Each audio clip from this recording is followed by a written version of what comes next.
Hello, everyone, and welcome to Conversations in Horror, the podcast.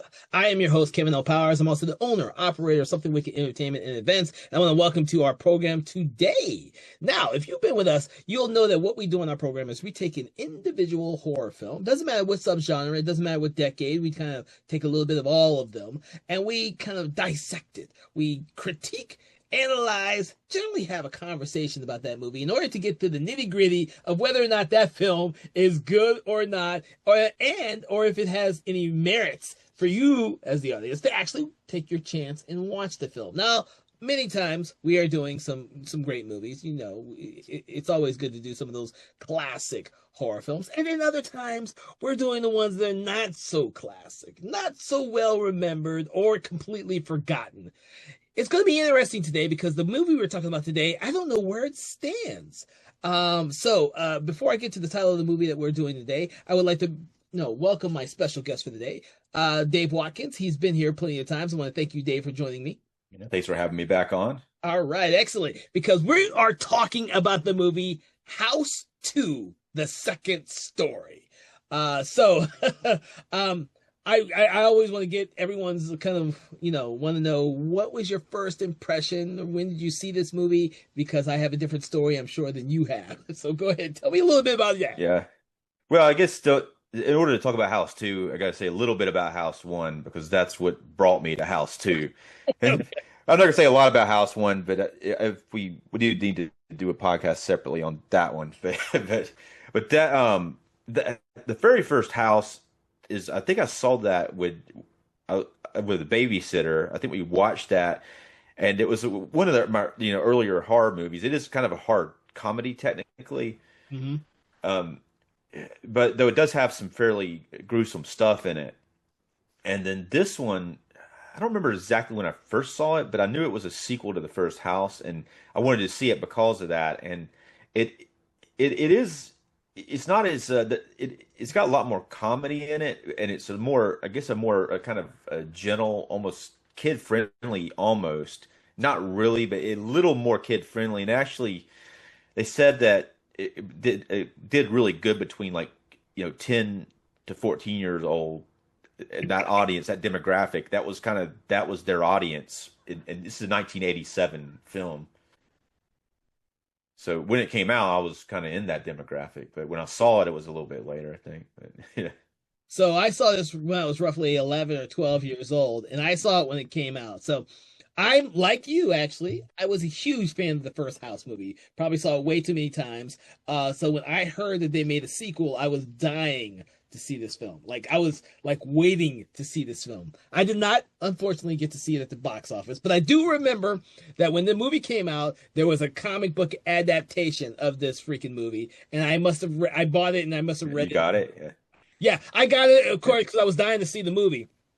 And unfortunately for Yeah. me, I realized then when I read the comic book that it had nothing to do with the first movie. But I still wanted to see the movie. I bet it made it better though, like seeing the comic. I remember seeing Star Wars stuff when I was a kid, like reading all the stories. So I went to the movie. I knew everything that was going to happen. So it was already, but it was still really cool that I already knew it. It was, but like we were about, like you mentioned a little bit, this movie, in my opinion, was much funnier than the first. See, when I was a kid, I never really saw the first movie as funny. It's Right. not Yeah. that And I didn't either. I didn't either really. It's got some funny part. It still has some, I don't know. But I think the thing is, if you don't think it's funny, you're going to think it's stupid because you're not going to think it's scary enough. Yeah, that's the kind of impression I get. But I think as a kid seeing it, a lot of that stuff was pretty scary. yeah.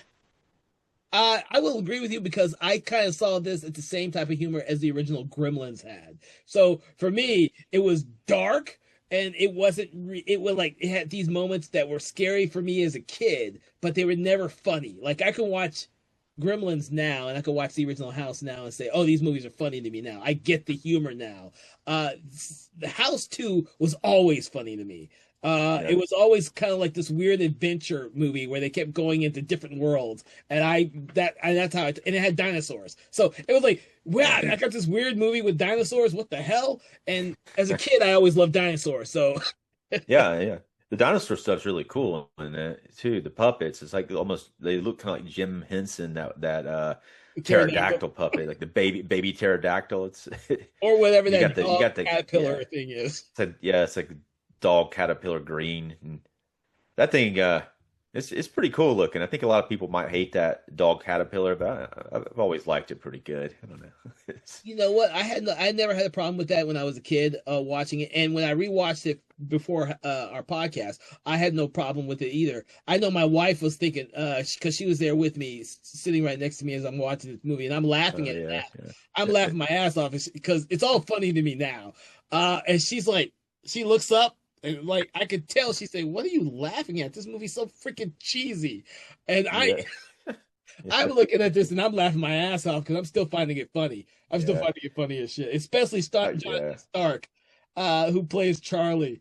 Dude, I find his ass hilarious as shit in this movie and Fright Night. And the only two movies I know, I don't know if he ever did anything else.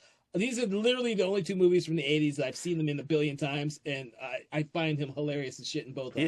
Yeah. I agree. And I know he's done some other stuff, but nothing bigger. But he is great in both of the movies, and it's unfortunate that he didn't get like bigger roles following this that in other films because he doesn't phone it in. He's fairly hilarious in both films. Yeah, I think so too.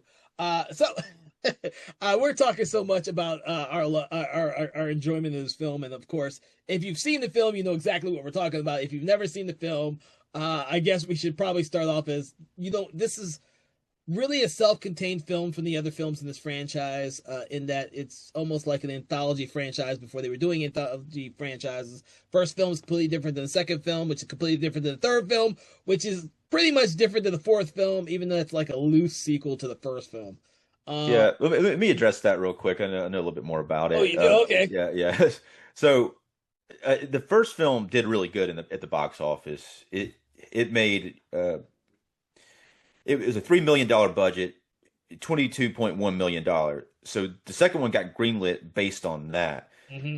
It was same budget, $3 million, and they put a lot on screen for $3 million, and they did a really good job with that budget in comparison. If it's the same budget as the first one, it looks bigger than the first one. Oh, yeah. But it only made $10 million at the box office, which they made money, but it was disappointing.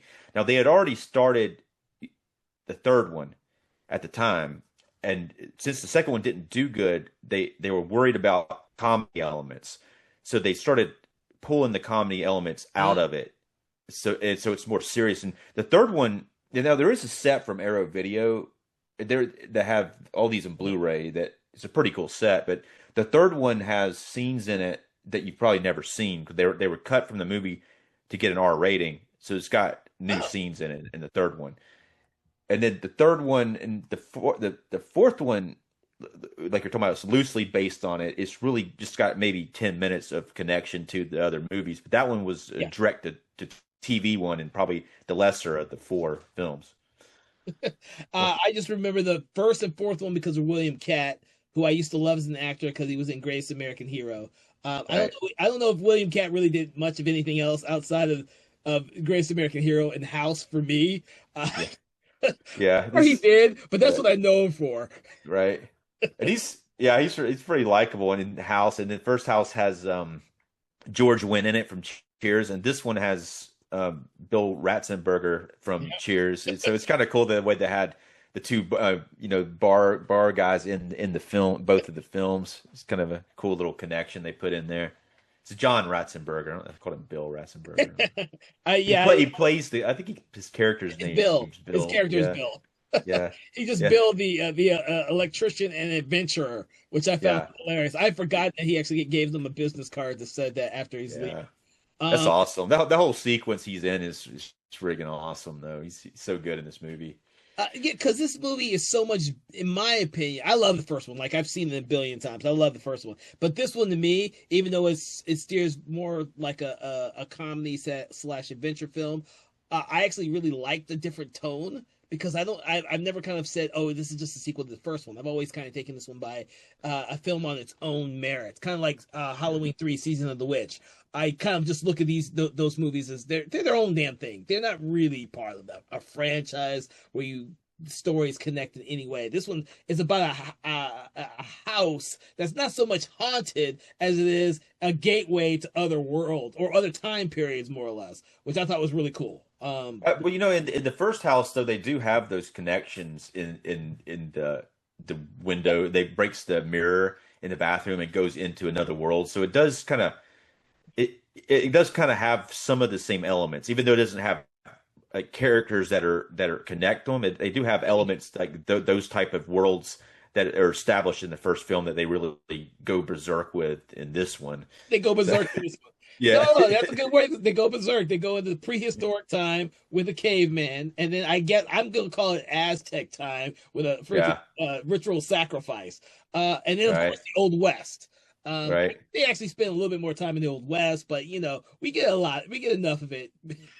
Right, yeah. I think they were only able to shoot the Old West stuff in like 1 or 2 days. I think they had one day to shoot all the scenes that took place there, and so they were kind of like, including the last scene, which takes place during the day. They had to shoot the very last scene of the film. They had to shoot that one first. That was the very first shoot thing they shot, and then they shot all the ending in the Old West and stuff. So yeah, there's not enough Old West. You do get to see an undead horse thing that looks pretty cool, but Yeah. it's pre CGI. It looks, I mean, it's kind of cool, but it's definitely dated. But it's cool that they tried to do it. Yes.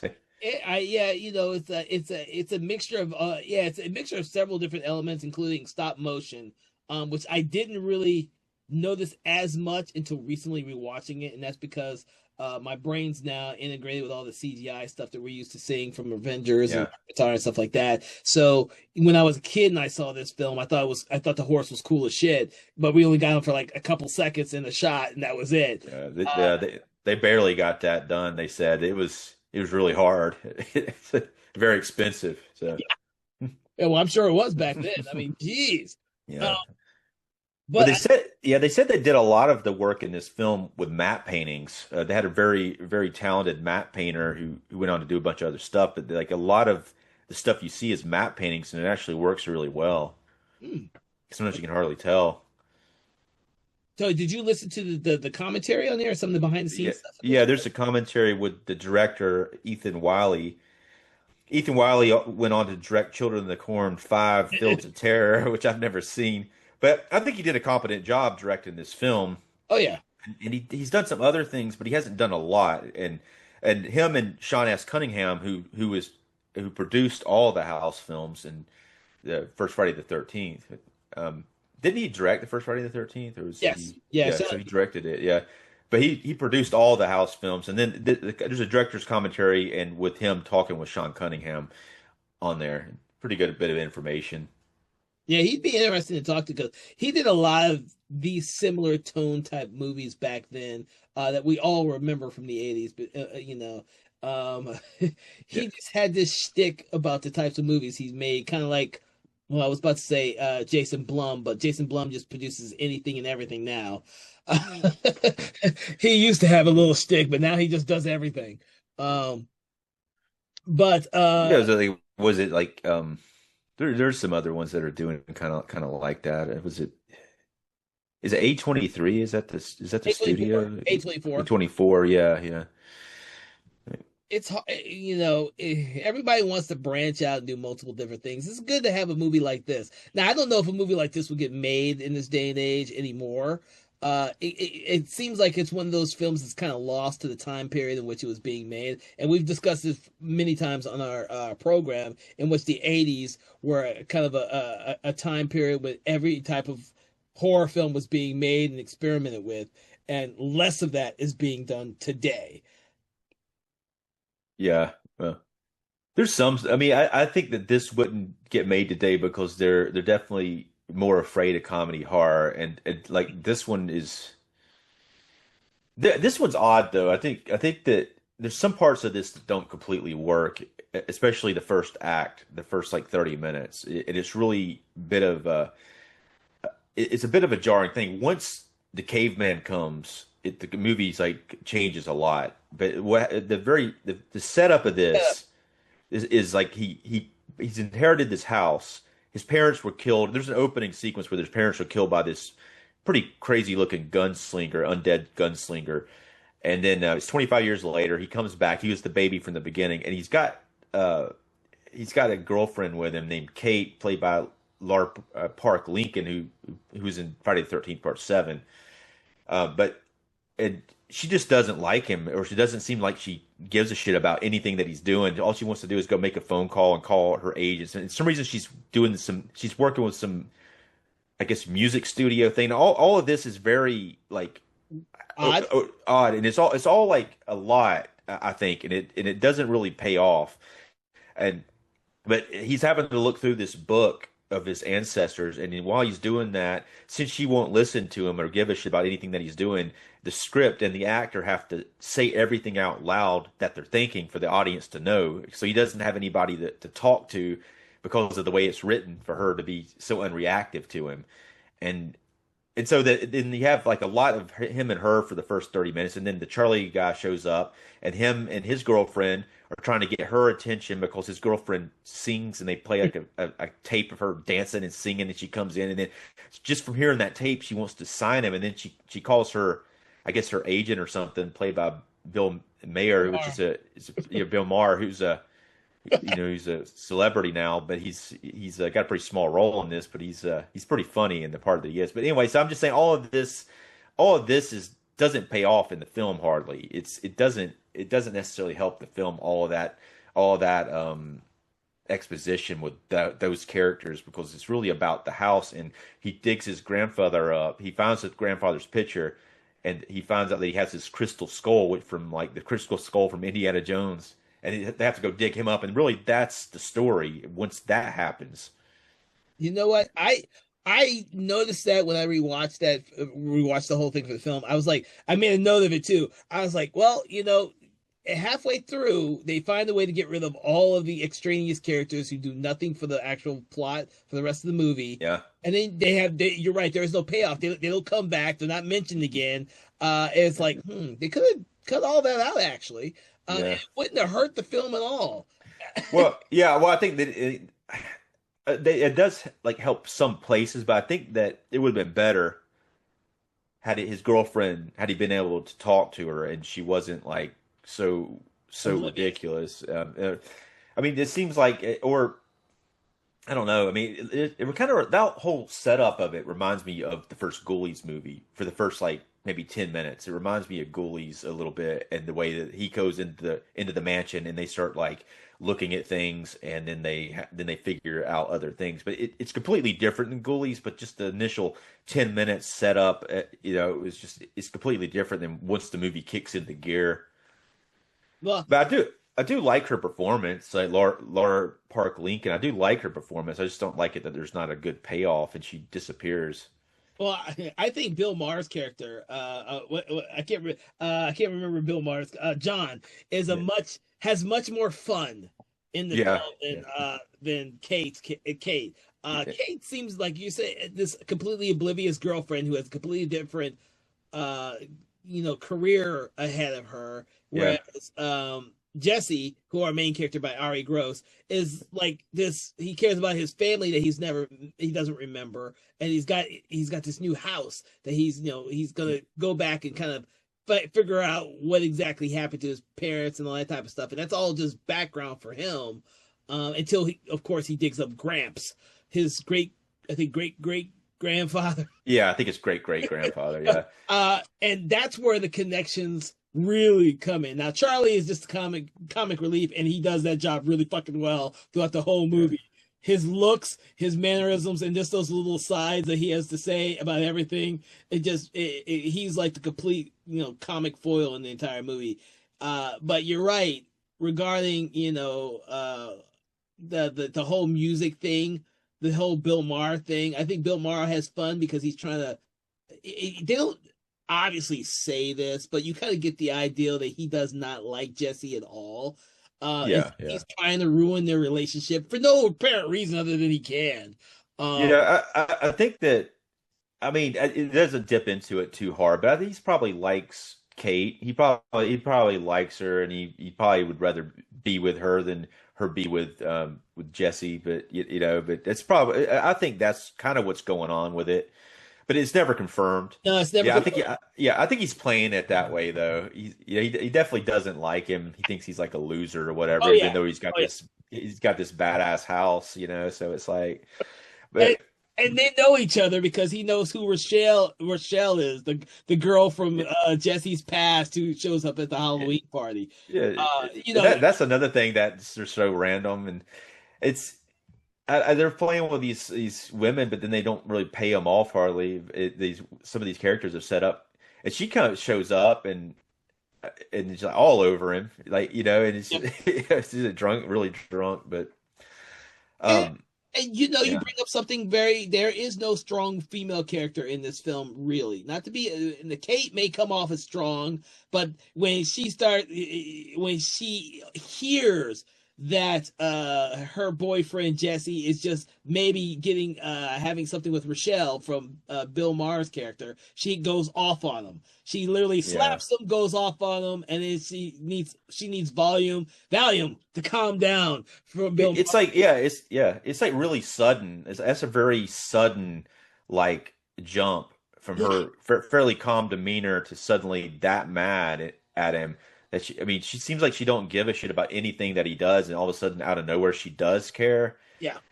And it's like, but just because the script says to care, and two on top of that, it's like there's no like this girl shows up and she's all over him at the party, and it's not like he's not necessarily like doing anything with her. It's like she's all over him. So what? Why is she mad at Jesse about this other girl who's drunk, who's all over him? I mean, it's like that should be like she should be mad at the girl. Pretty Yeah, much.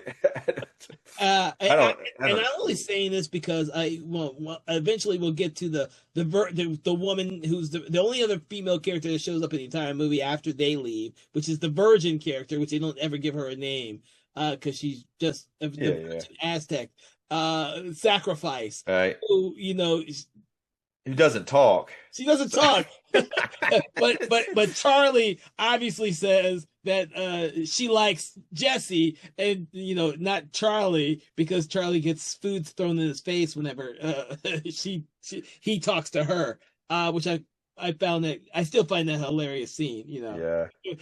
Yeah.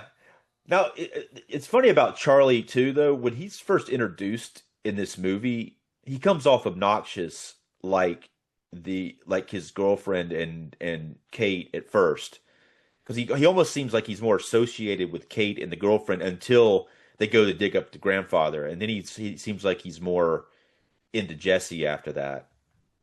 That's interesting. I did not think about that, but I think you might be right. I think you might be absolutely right. As soon as he digs up Gramps, there becomes this, I'd say this kind of male triumvirate between Gramps, Charlie, and Jesse Yeah, at that point, and then they're all like best friends. Because yeah, Charlie even takes Gramps out on the town to drink, like the old Western days and all that type of stuff. When they yeah. first, the night of their first digging him up.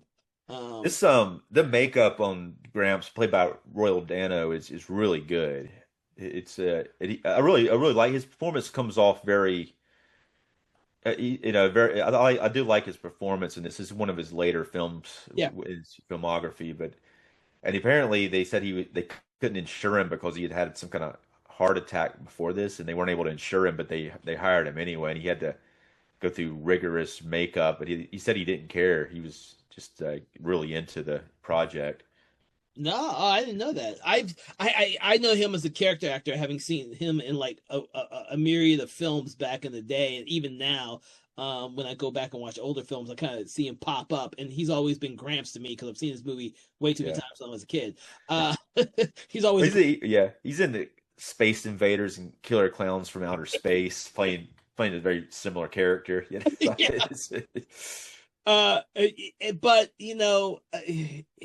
it's hard. He comes off as a natural Western guy, but the stories just always kind of seems like crazy that him and his partner Slim Razor, Yeah, are digging up crystal skulls in pyramid ruins at the same time as they're in the Western kind of world, which is always hilarious to me. I only noticed it even more when I rewatched the movie. I was like, oh yeah.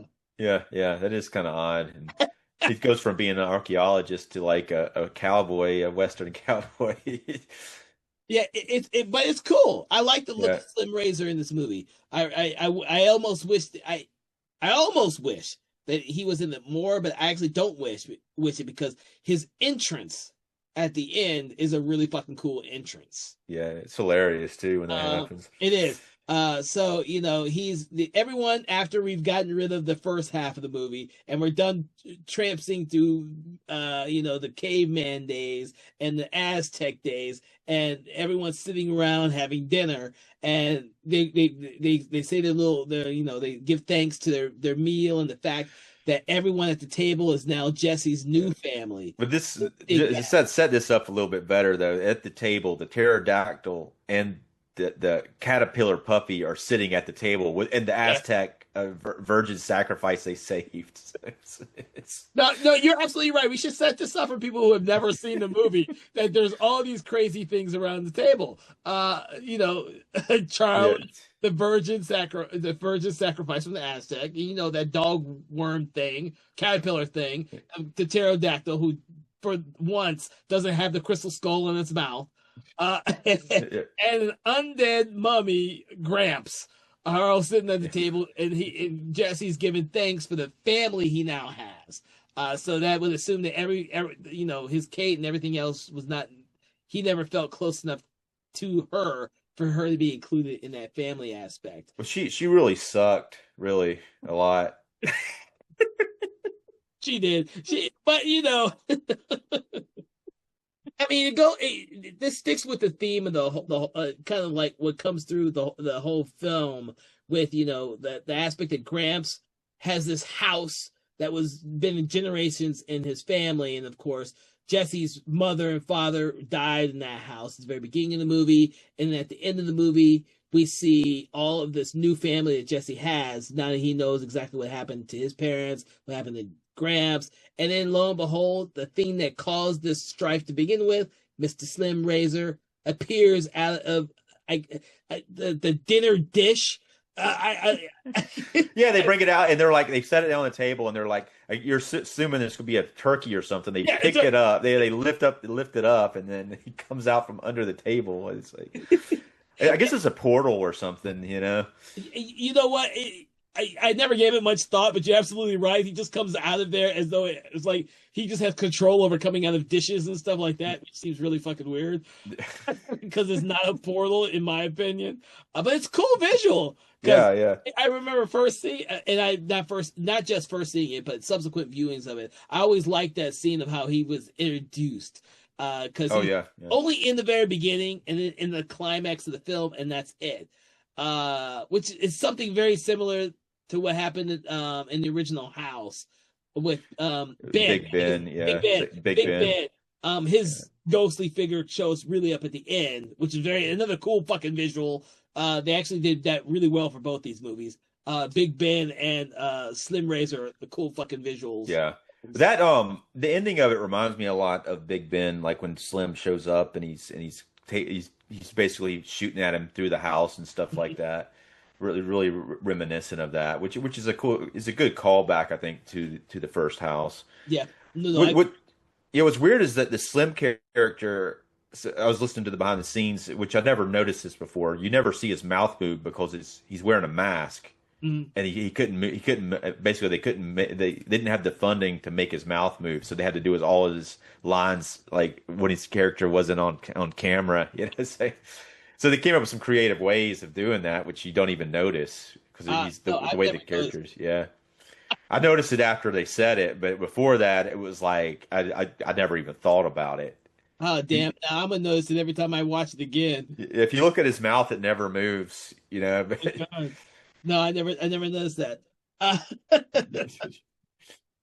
But like the other action sequences in the film, this actually has a really nice climax action sequence because it goes from this dinner scene where Slim, shoots Gramps, the person he's held responsible for stealing the skull from him and putting him where he is.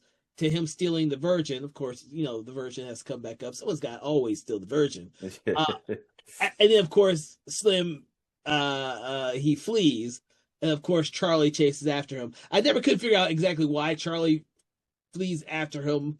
But, it works for the story. It works for When he flees from what? From being in the Western world, you mean? Yeah, when he chases after Slim Yeah. to the house. And then, of course, next time we see Charlie and the Virgin, they're tied up. And they're tied up in the Western world. Because then it really becomes a story about Jesse. And it should be, because he's like the main character. Yeah. So it becomes Jesse's, like he's becoming a real man by taking his great-great-grandfather's gun and going after Slim into the Western world.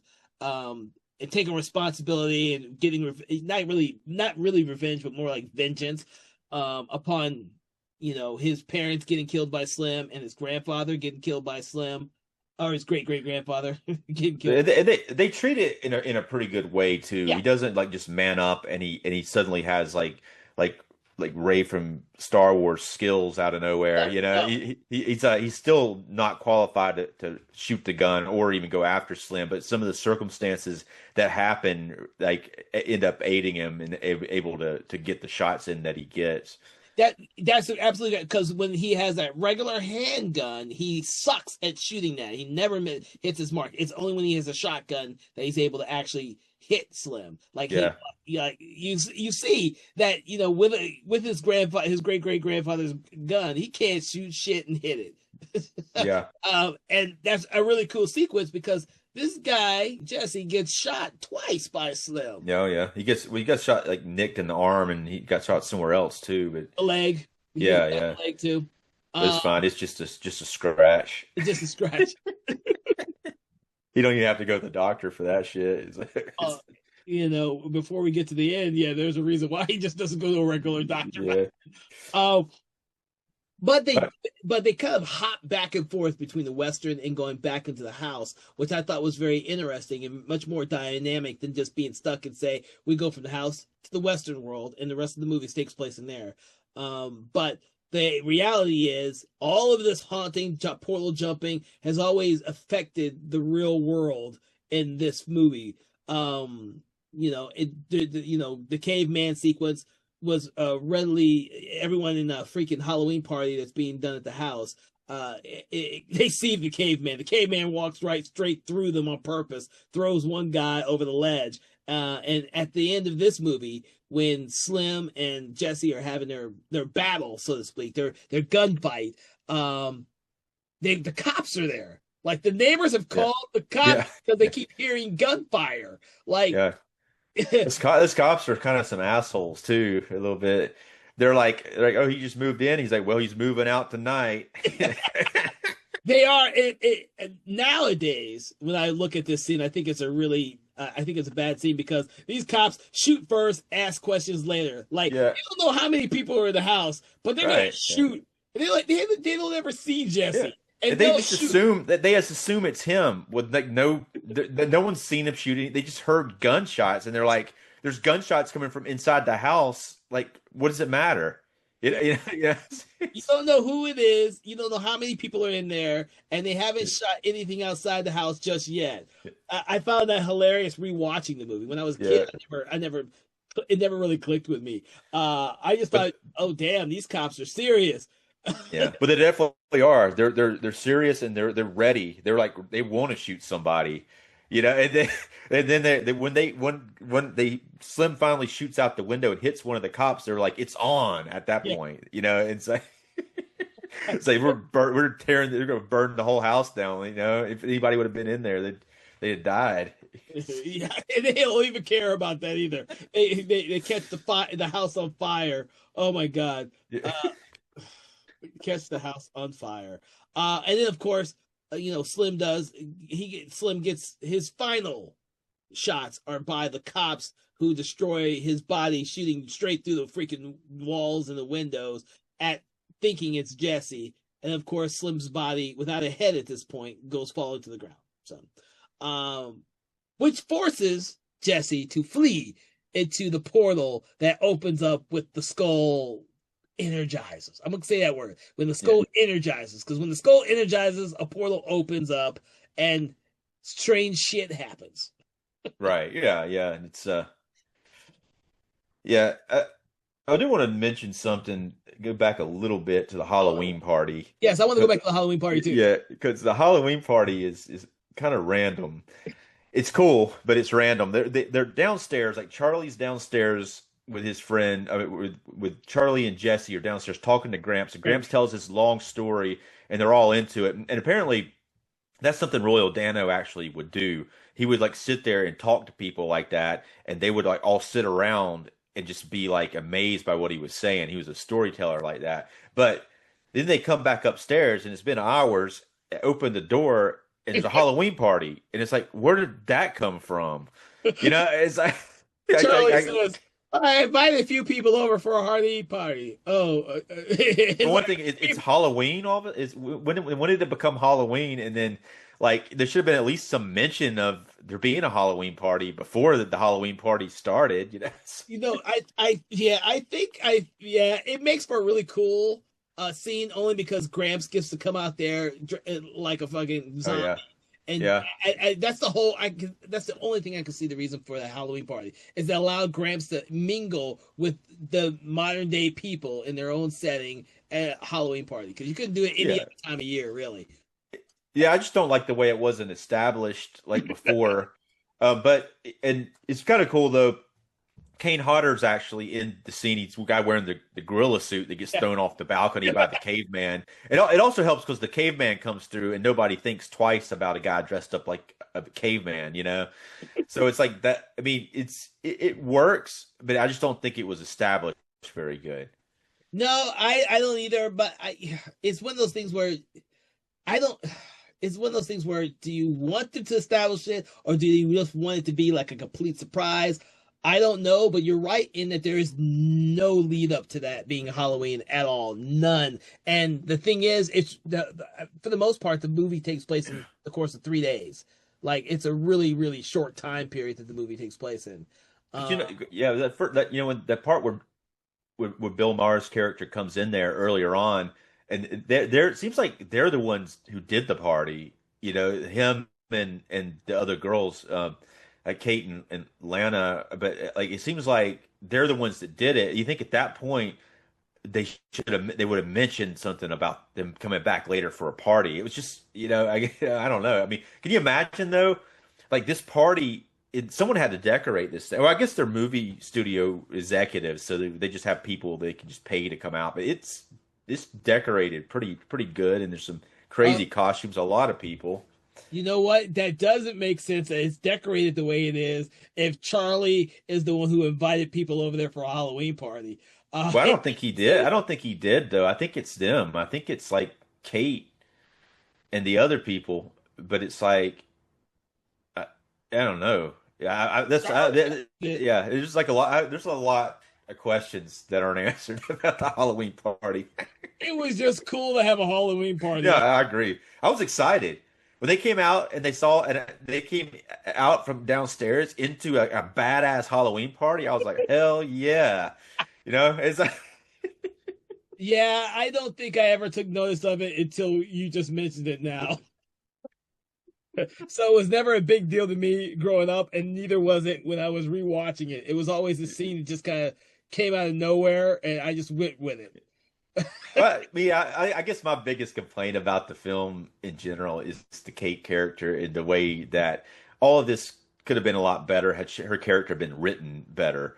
It's just a few little things like that, like say if I just don't understand why she had to be written the way it such a like just uninterested in what he's doing and just I don't know. I mean, to me, it's like I think that if that character was written a little better, I think it would have played better. But obviously, they wanted to team him up with Charlie and not Kate, because Ghoulies, I guess he teams up with his girlfriend in that in a way that this seems to be set up at the beginning. But I think of this movie as more like a broman type of adventure. The ladies just don't get enough play in this film. No matter if Kate is representative of a modern day woman with a huge money making job, she's not connected to Jesse, and Jesse doesn't seem that connected to her either. So you can't just say Yeah. it's just her.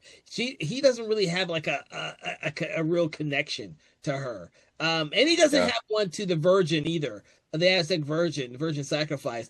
Although you get the sense that the Virgin Sacrifice likes him instead of Charlie.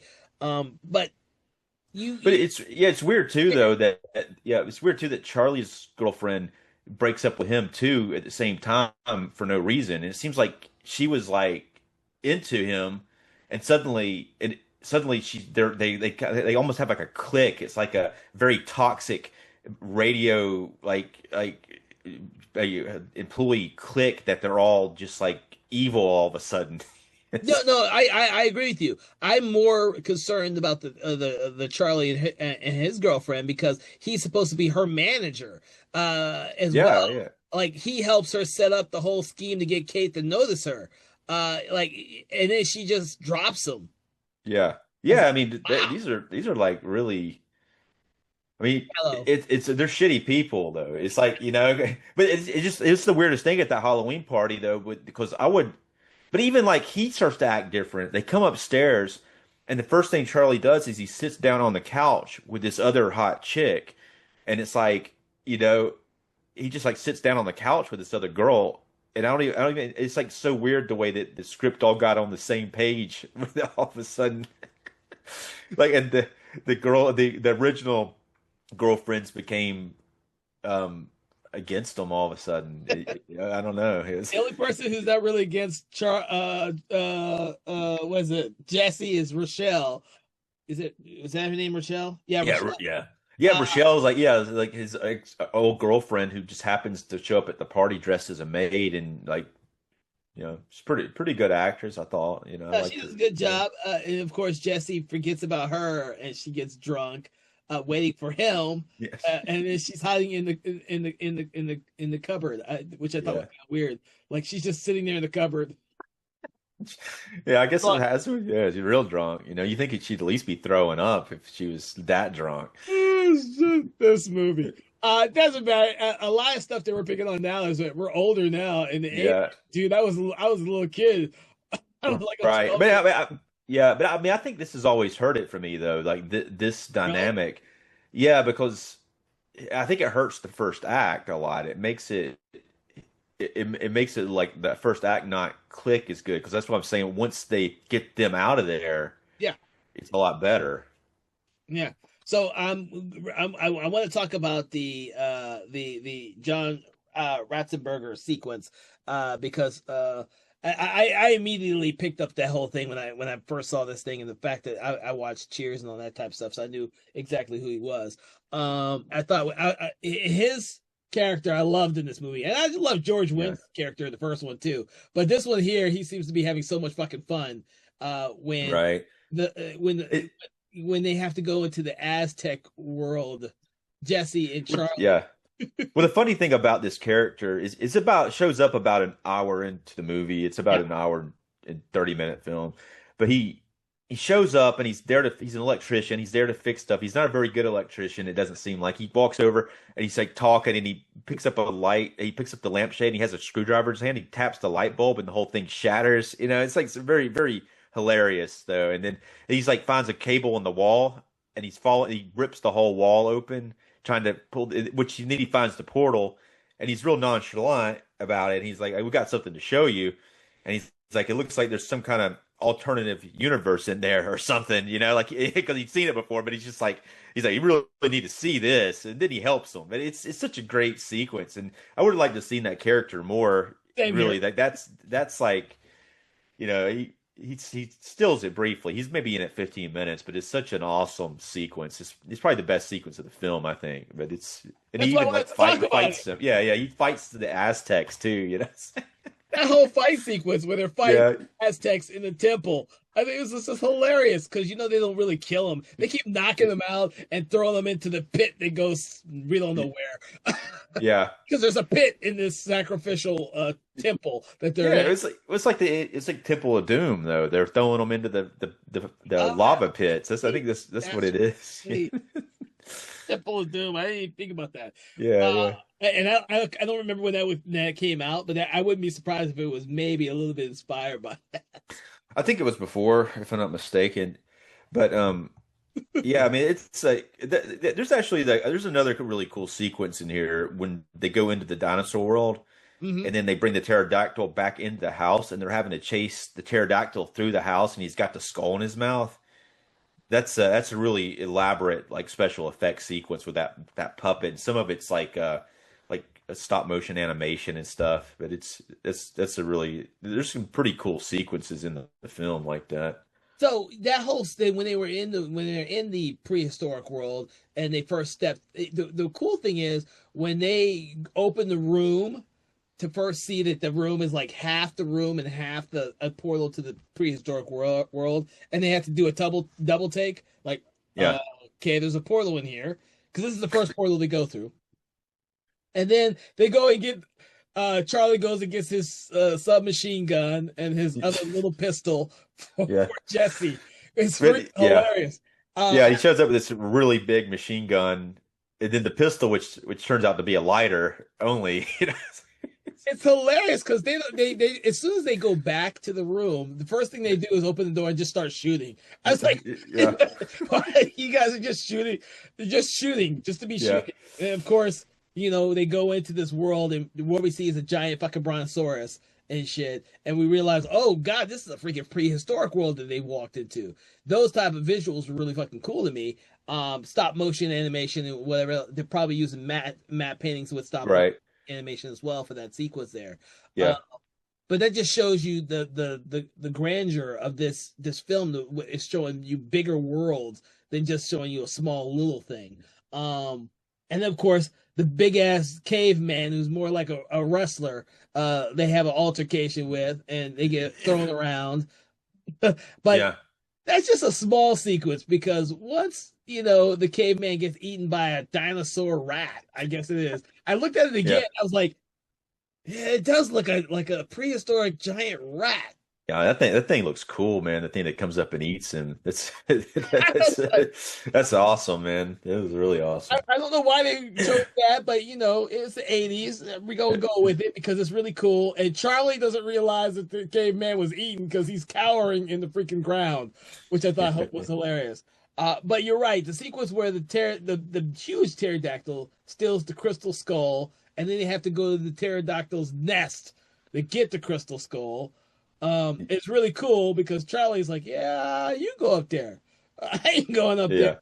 Yeah, It's like 100 feet up in the air, and of course he's just watching Jesse as he climbs. And of course, the funny shit is when the baby pterodactyl has the skull in his mouth, and Jesse's fighting with it.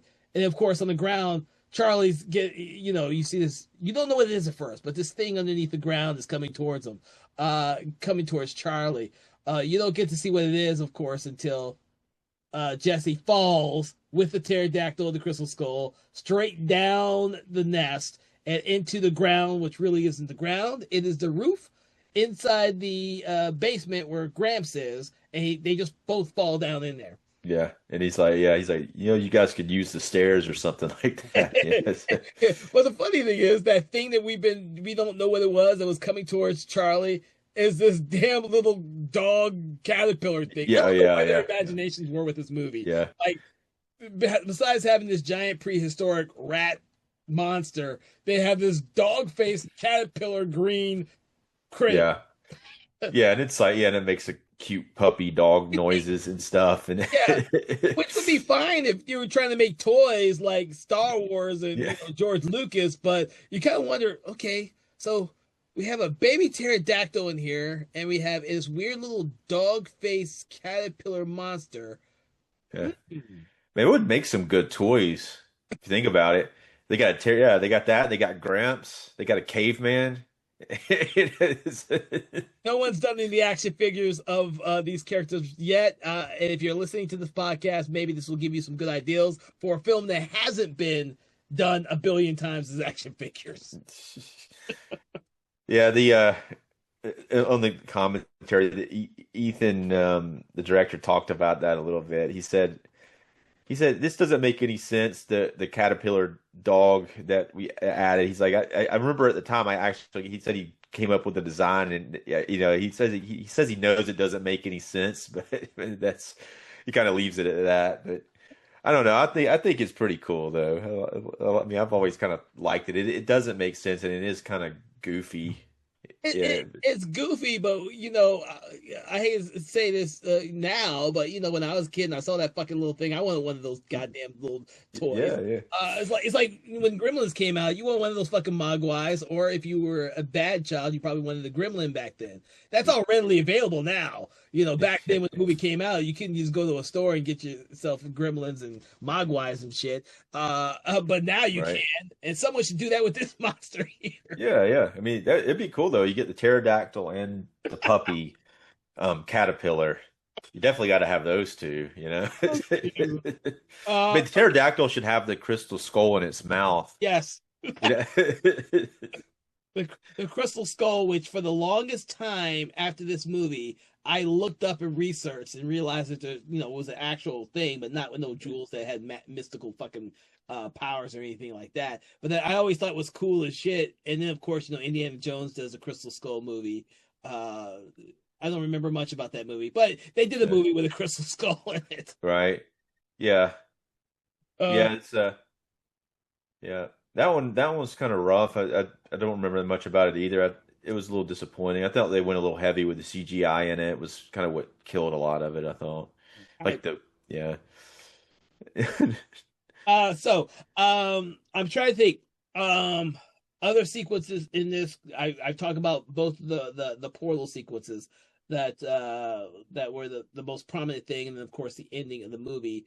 I'm hoping us going back and forth through time in this movie, people have gotten a clearer idea of what we're all talking about if they've never seen the movie. Yeah. I think yeah, I mean the only thing you hadn't said the very end of it, which and then I do have some notes on the actual location and stuff that's it's kind of interesting. Okay. Let's talk about the ending real quick because you're right. We didn't go to the very very ending, the kind of like the resolution to everything after Slim Razor's been killed and the house is burning down, but Jesse flees into the portal with Gramps' body, the pterodactyl, crystal skull, and the Yeah. caterpillar dog. Um, Great Gramps is shot by Slim when he comes out of the turkey hmm, portal. So yeah. which kind of sucked that he got shot but and then dies. But he even this I guess the crystal skull can't bring him back to life. It somehow makes him a zombie, but it can't bring him back to life after he's shot for some reason. I'm not sure exactly what the rules are with it. They don't explain the rules, dude. It's a match. It- Crystal Skull opens portals and shit, and like. But he has it with him when he's buried in the coffin, so that's what makes him still be alive. But how is Slim still alive? I don't know. Especially considering that Gramps left him to die in a desert somewhere. That's all we get. We get that little tidbit about what happened to Slim. Um, he shoots him, leaves him to die in a desert, and that's about it. And then Yeah, he goes back as a ghost, he or deserved that shit, man. whatever the hell he is. But the film ends after Jesse walks through the portal with all this stuff.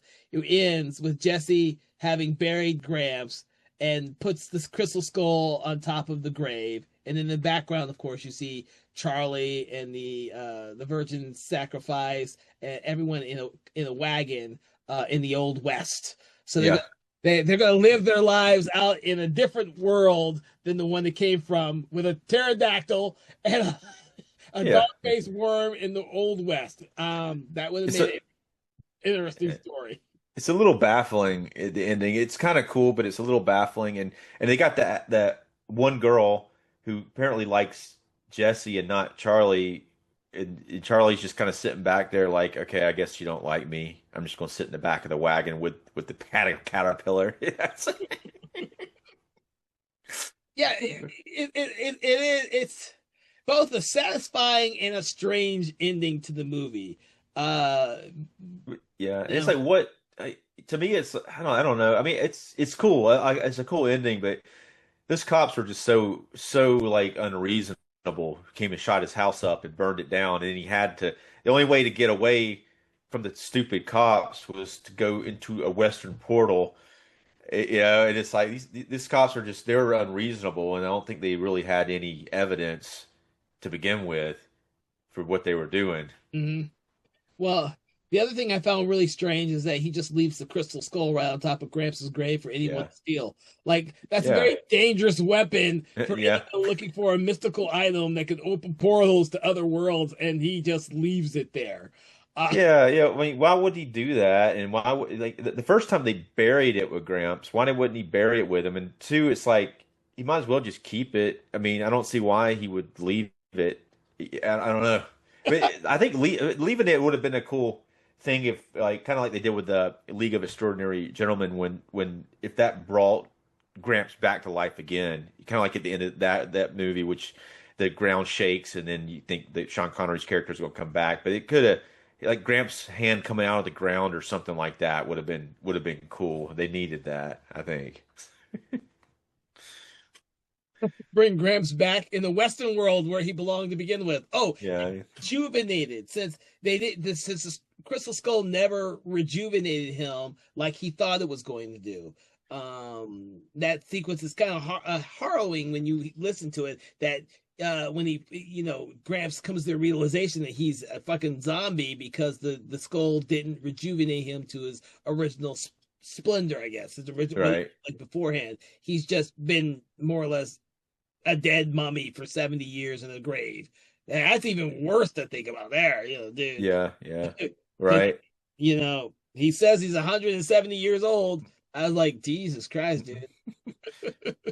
The scene where he does die is a good scene between him and Ari Gross. Between Rollo Dano and Ari Gross when they he's dying and he basically brings the skull and he's like, I got the skull, and he's like, oh, it's not going to help anymore, and it's a really good scene, I think. Yeah, yeah. I think it is too because a lot of the films like this probably wouldn't have had that type of scene. It's a good kind of resolution for the two characters. So and of course, I think that's the time where he first thinks he's gotten rid of Slim Razor before Slim Razor comes back as a headless corpse, which I thought was I thought that was a cool idea to do that, after the fact.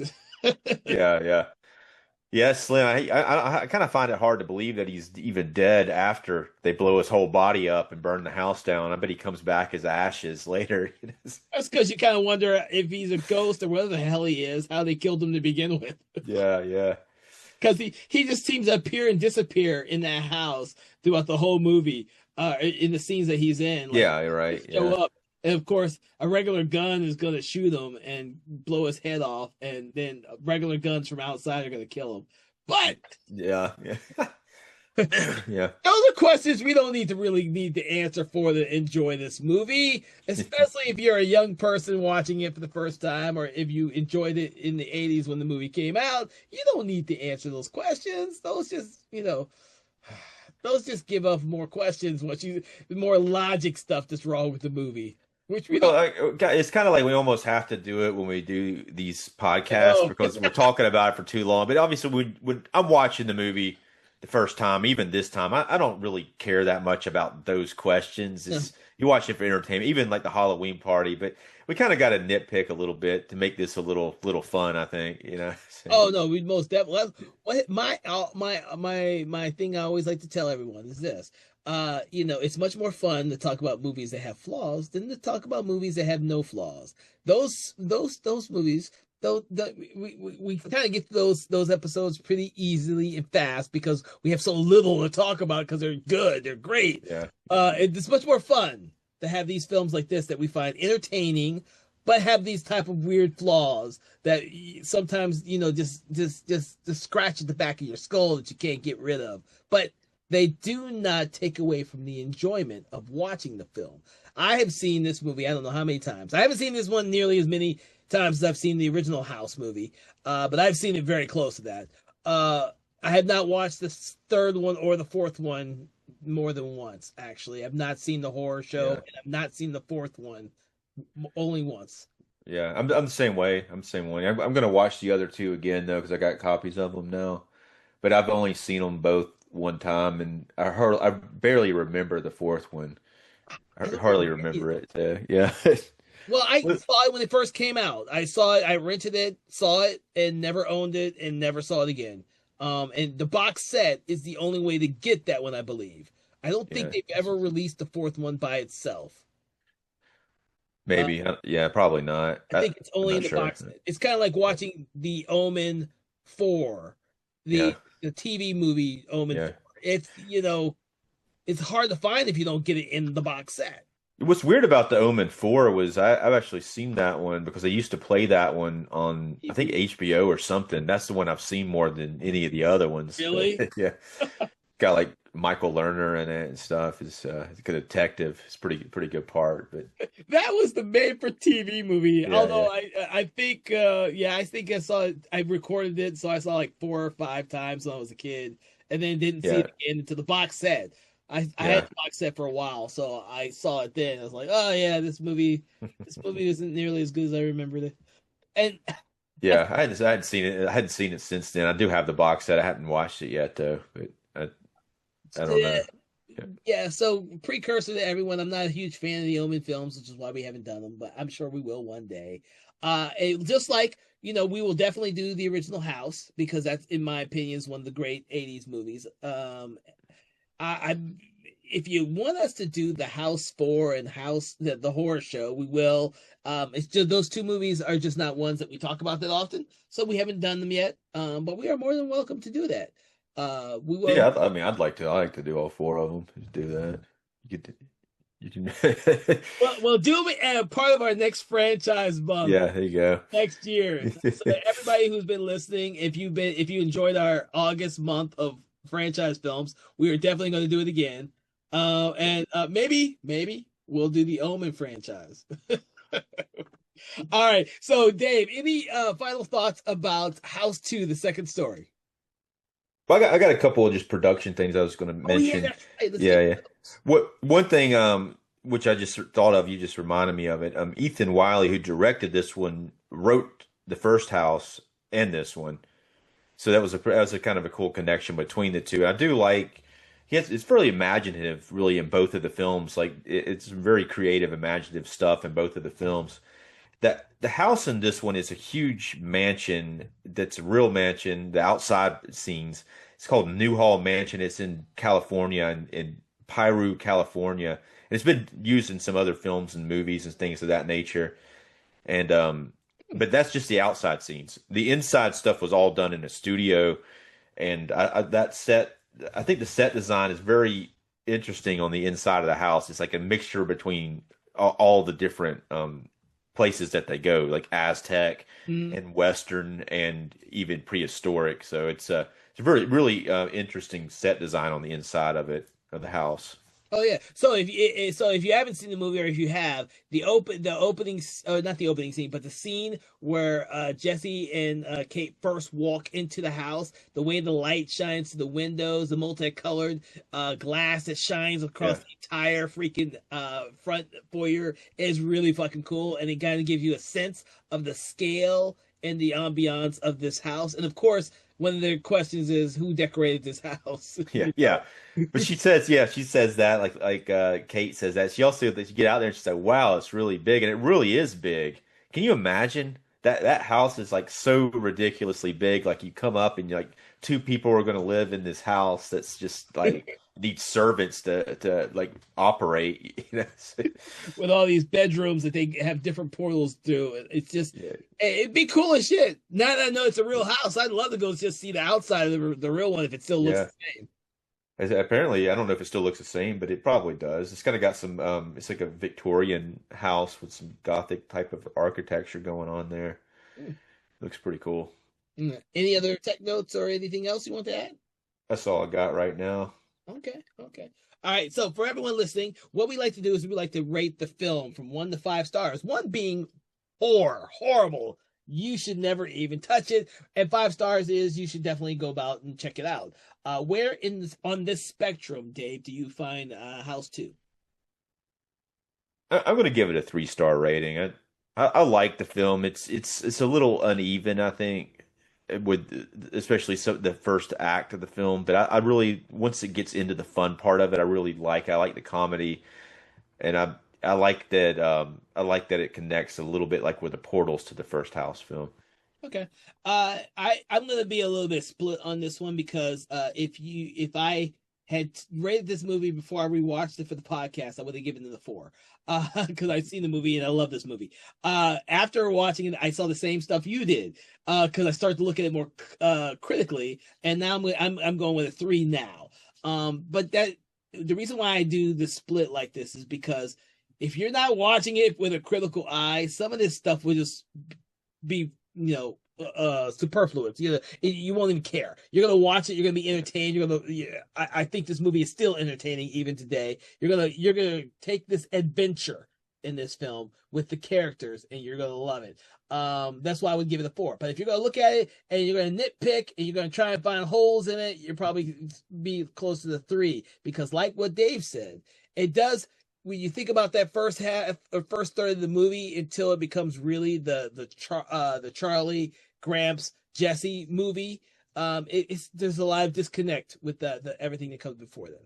Um, It, yeah, I think I actually liked it better this time when I watched it than the last time. It was weird because I liked it the first time I watched it. I think I watched it maybe a few years ago, and I just didn't get into it. I think I put it on. It was on streaming, and I watched it this time from this collection, and I thought it looked a lot better in the copy I had than the last time I saw it. But I've actually really enjoyed it more this time than last time. The first 20 minutes is a bit of a struggle though for me every time I've tried to watch it. really. Yeah. It's always funny to me because I know of the when I saw this I didn't know who Lar Park Lincoln was until Friday 13th, and she's in one of my favorite sequels. I love the sequel of Friday Yeah. 13th that she's in. And Yeah. of course Bill Maher, he's in this in one of my other guilty pleasure movies, which is, don't laugh at me people, because when I say the title you're going to be laughing, which is Cannibal Women in the Avocado Jungle of Death. Dude, the guy's funny as shit in that movie. He's funny in this movie. Yeah. I love him, and I love this show. I haven't watched it recently, but I used to watch it all the time. I love this show. And so those type of things, like to me, I just will keep watching over and over again. And Jonathan Stark. For me, this movie is just so damn much fun because of the cast and all the people I now recognize. Now I got something else to watch because I didn't realize until I recently rewatched that Kane Hodder was in it as the guy in the gorilla suit. Yeah. What was funny, yeah, what was funny is like I saw him and I was like, that looks like Kane Hodder. He's a lot younger, but I was like, that looks like him. So I rewound it back and I put the director's commentary on, and then sure enough, they confirmed that.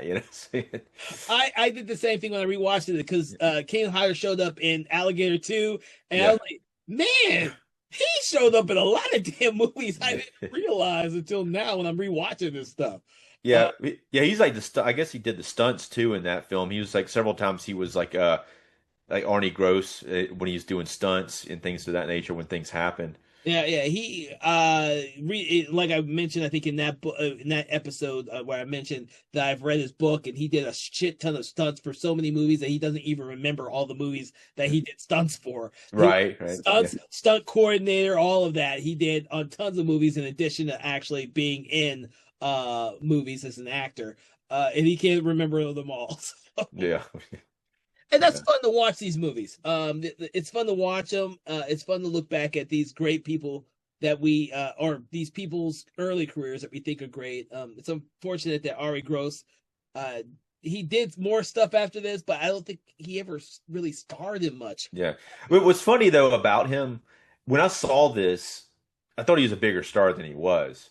because I'd seen him in some stuff. There's a movie called Hexed. You ever see Yes, that? I fucking He's like love the, X, yeah, dude. yeah, it's good. And he's like the main star in it. But there's another film that was on HBO at the time called The Opposite Sex and How to Live with Them, and he's the main character in that. So there's like three movies where he was like the main character in around the same time, and I was just like, okay, this guy's he's gonna be a big star. But he's still acting, but he's not like the lead a lot of times, you know. But he's in a film called oh geez, now I'm not gonna remember the name of it. It's like an army like Midnight Clear. You ever see Midnight Clear? Oh, that's a really good movie. I haven't Yeah, seen yeah, it in years, though. That was an excellent movie. yeah. He's one of the main characters in that. It's an ensemble film, but it's really good. But I yeah, think that's the one with yeah, yeah. shit.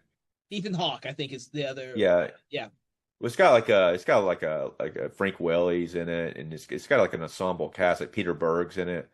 yeah. Peter Berg. Yeah, Jeez, before he yeah, became a huge freaking director. yeah, yeah. But it's Uh, yeah, and he's really good in it too. Peter Berger is, but oh it's yeah, I yeah, I forgot like that about movie though. that. Yeah, Yeah, so we mentioned another film that Ari Gross is great in, Midnight Clear, which is a film that does not get talked about enough, in my opinion. I think it was more like an art house movie when it came out. right. Uh, There is a Shout Select release of it. It's pretty decent release. really? Yeah. I don't own it. I haven't seen it in years because I don't own it. I've never owned it. But Hex, I don't own that either. I have a VHS. I don't have Hex either. I hadn't seen that one in a long time. I have a VHS somewhere. I don't even know if it's on DVD or Blu-ray. Yeah, maybe they'll release it eventually. I don't know. I haven't seen The Opposite Sex and How to Live with Them either, so I don't Oh, know. I was like, because isn't it Claudia Christian is co-starring in Hex? I think it's Claudia Christian, Yeah, where she's yeah, she's fucking crazy as shit. Uh, yeah. It's oh, been a really long time. I just remember that all those films are coming out, and I thought he was like going to be like a really big deal, like Artie Gross. It's just like, and then all of a sudden it's like what? I mean, even like I had to actually go and look him up. I was like, I feel like he's done a lot more stuff, but he still acts. He's got a lot of credits, but not like big credits. yeah, yeah. I think you're right. I think he probably had a time where people thought he was going to be like one of those really it actors, Yeah, and then he just never had a hit. I do not think Hex was a big hit. Uh, nah, nah.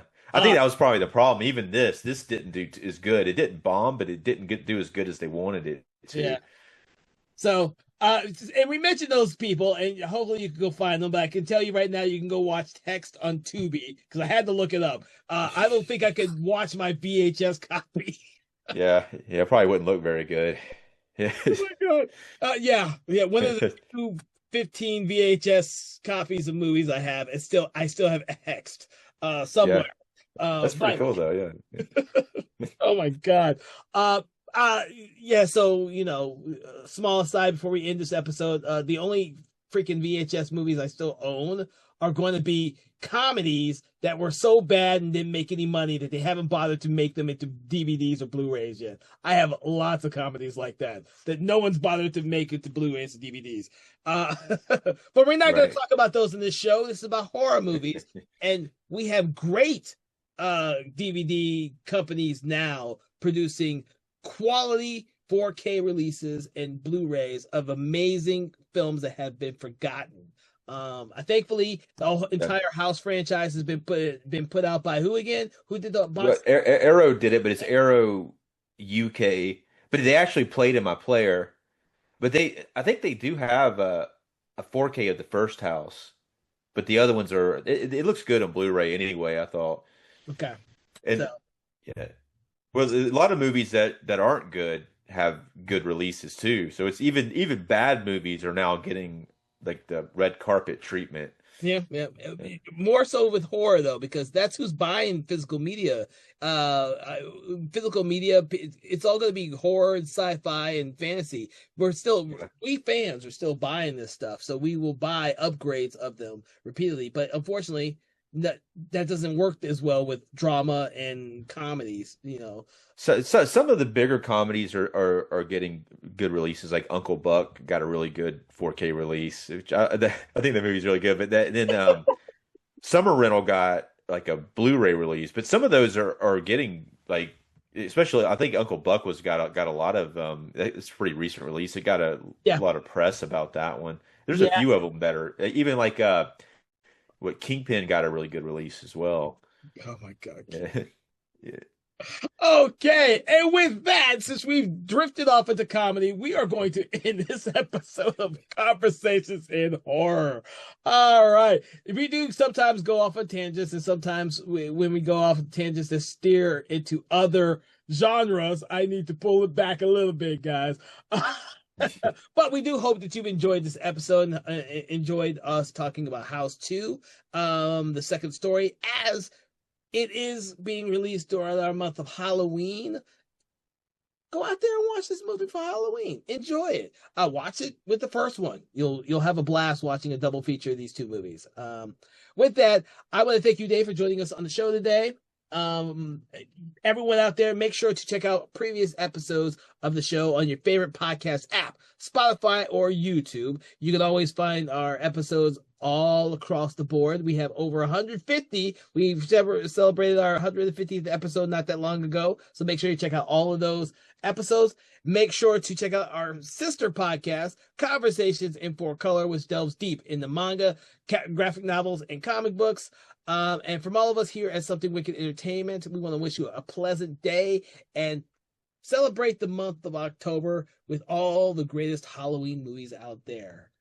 From all of us, have a good day, and we'll see you on the next episode. Conversations in Horror is a Broken Lighthouse Pictures production, written, produced, and directed by Kevin L. Powers, executive producer Kelly A. Inoka. All contents and material from this episode of Conversations in Horror is copyright 2025 Broken Lighthouse Pictures.